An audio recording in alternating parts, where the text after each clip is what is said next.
ఈరోజు నీ సమస్యల్లో విశ్వాసాన్ని భూస్థాపితం చేస్తున్నావా? రక్షణ గురించిన పౌలను భూస్థాపితం చేస్తున్నావా?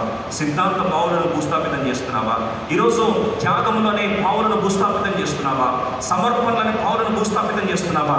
ఈరోజు తిరిగి వాటిని వెలికి తీసి పూడిక తీత తీసి నువ్వు ఎప్పుడైతే ప్రయత్నం ఆరంభిస్తావో జీవజల నదుల ప్రవాహము నీ నుండి పొర్లి పారును గాక. ఇట్లు ఇస్సాకు ఎన్నంతలు పొందుకున్నాడు? 100 స్వాస్థ్యం పొందుకున్నాడు, 7 సమకూర్పును స్థిరపరచుకున్నాడు. ఈ రాత్రి దేవుడి వాగ్దానం నీ వ్యాపారంలో, నీ బిడ్డల విషయంలో పావితరాకు లైఫ్ టెంపుల్గా ఎలాంటి వాక్యం ఇవ్వాలండి? ఎలాంటి వాక్యం ఇవ్వాలి? కలుషితమైన వాక్యం కాదు, స్వచ్ఛమైన నీరు వారికి ఏం చేయాలి? అందించాలి. ఈ దినాల్లో అన్నీ కలుషితమైపోయాయి. ఆరాధన కలుషితమైపోయింది, వాక్యం కలుషితమైపోయింది, పరిచయలు కలుషితమైపోయాయి, చివరికి సువార్త కలుషితమైపోయింది. Everything got contaminated.